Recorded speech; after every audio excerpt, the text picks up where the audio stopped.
আসসালামু আলাইকুম দর্শক, সবাই কেমন আছেন? আশা করছি অনেক অনেক ভালো আছেন। সো আজকে একটি নতুন টিউটোরিয়াল নিয়ে হাজির হলাম। সো টিউটোরিয়ালটি অনেক চমৎকার হতে চলছে, ভিডিওটি লাস্ট পর্যন্ত দেখার অনুরোধ রইল। সো আমরা আজকে কথা বলবো ফটোপেয়া এডিটিং নিয়ে। সো ফটোপেয়া এডিটিংয়ের একটি প্রেসেস আমি আপনাদের মাঝে শেয়ার করব। সো প্রেসেসটি অনেক ইউনিক। সো এর জন্য আমরা ক্রোম ব্রাউজারটি ওপেন করে আমরা photopea.com লিখে সার্চ করব।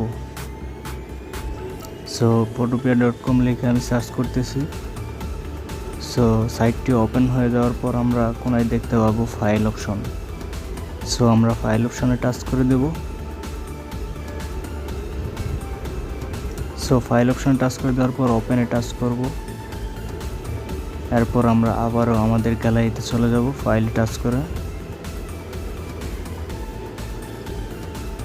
সো আমরা আমাদের গ্যালারিটি ওপেন করে নেওয়ার পর আমরা আমাদের ফটোটি সিলেক্ট করব। সো আমি আমার ফটোটি এখানে সিলেক্ট করব। আপনারা আপনাদের মন মতো যে কোনো একটি ফটো সিলেক্ট করে নেবেন। সো আমি এই ফটোটি সিলেক্ট করব। সো সিলেক্ট করা হয়ে গেলে আমরা এখানে একটু নিচে যাব, এরপর দেখতে পাবো। সো আমরা লেয়ার বক্সে চলে যাব। সো লেয়ার বক্সটি একটু নিচে পড়ে গেছে। সো আমরা সুইপ করে একটু নিচে চলে যাব। সো নিচে যাওয়ার পর আমরা এখানে দেখতে পাবো এই অপশনটি। আমরা এখানে দেখতে পাবো কালার লুকআপ। সো কালার লুকআপে টাচ করে দেব। এরপর আমাদের মাঝে এরকম একটি বক্স শো করবে। সো বক্সটি শো করার পর আমরা এখানে এই অপশনটিতে টাচ করে দেব। এরপর এখানে দেখতে পাবো আমার এখানে পিকচারগুলো অ্যাড করা আছে। সো আপনারা অ্যাড করে নেবেন। সো এরপর আমরা একটি একটি করে অ্যাপ্লাই করে আপনাদের দেখাচ্ছি।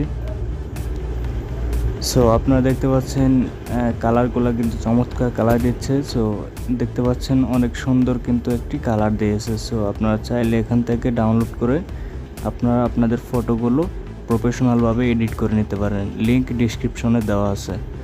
সো তাড়াতাড়ি ডাউনলোড করে আপনারা এখান থেকে ফটো এডিট করে নিতে পারবেন কোনো প্রকার ঝামেলা ছাড়াই। সো দেখতে পাচ্ছেন আমার ফটোতে কিন্তু অনেক সুন্দর একটি কালার চলে আসছে। আপনারা চাইলে আপনাদের ফটোগুলো এত সুন্দর করে কালার দিতে পারবেন। আমরা এখন আমাদের ছবিটি সেভ করব। সেভ করার জন্য আমরা আবারও চলে যাব ফাইল অপশনে। সো দেখতে পাচ্ছি কোনায় ফাইল অপশন। সো ফাইল অপশনে যাওয়ার পর এখানে দেখতে পাবো এক্সপোর্ট এস। আমরা এক্সপোর্ট এসে টাচ করে দেবো। এরপর এখানে দেখতে পাবো জেপিজি। সো জেপিজিতে আমরা টাচ করে দেবো। এরপর আমরা কোয়ালিটিটি 100 করে দেব। 100 করে দেওয়ার পর আমরা সেভে টাচ করব। সো সেভে টাচ করার পর আমাদের ডাউনলোড হয়ে যাবে, আমাদের পিকচারটি কিন্তু ডাউনলোড হয়ে যাবে। সো দেখতে পাচ্ছেন আমার পিকচারটি কিন্তু ডাউনলোড হয়ে গেছে। সো এখন আমরা এটি ওপেন করে দেখি। ও মাই গড, অনেক সুন্দর একটি কালার চলে আসছে। আপনারা চাইলে আপনাদের ফটোতেও এরকম এডিট করে নিতে পারবেন। সো ভিডিওটি এই পর্যন্ত। যদি ভিডিওটি ভালো লাগে তাহলে আমাদের চ্যানেলটি সাবস্ক্রাইব করে পাশেই থাকবেন। সো কথা হচ্ছে নতুন কোনো ভিডিওতে।